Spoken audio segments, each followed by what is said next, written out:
Congenital athymia is a disorder in which an infant is born with an underdeveloped thymus, or without one entirely.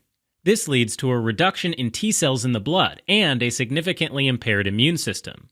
Without treatment, the disease is fatal within 2 to 3 years of birth. Low levels of serum T cells makes the infant more likely to develop viral, fungal, or bacterial infections, and less able to recover after these infections.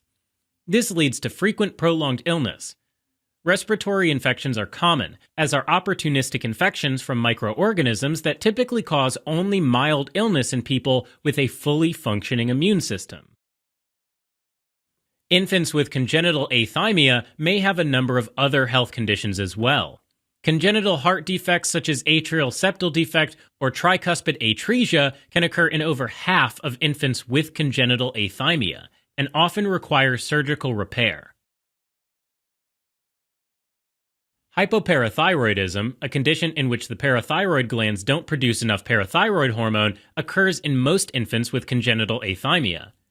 These infants have chronically low levels of calcium and phosphorus in their blood, making them more prone to seizures.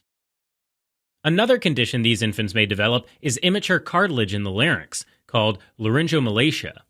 These infants often have trouble swallowing and eating, and may make a high-pitched sound as they breathe.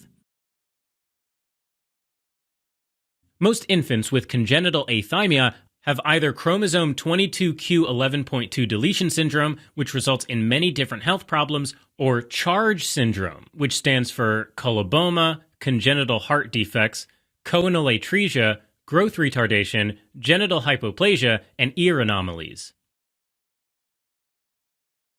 An atypical form of congenital athymia exists too.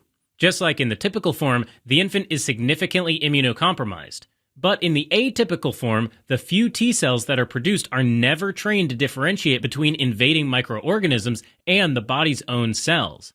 As a result, infants with the atypical form of congenital athymia develop enlarged lymph nodes and an itchy rash in addition to frequent infections, as their T cells attack their own body. Congenital athymia is associated with chromosome 22q11.2 deletion syndrome, where there is a small missing piece of chromosome 22, and CHARGE syndrome, usually caused by a mutation in the CHD7 gene. It can also be caused by mutations in the FOXN1, TBX1, TBX2, PAX1, and SEMA3E genes. Infants are at an increased risk for congenital athymia if their mother has diabetes during pregnancy, although a clear causal relationship hasn't been established yet. For some infants with congenital athymia, the cause is unknown. In most states in the United States, congenital athymia can be diagnosed after routine newborn screening for severe combined immunodeficiency, or SCID, that identifies a low level of T cells. A flow cytometer can determine the number and percentage of various cell types, including T cells, in a blood sample. Treatment of congenital athymia has traditionally been focused around managing the symptoms of the condition.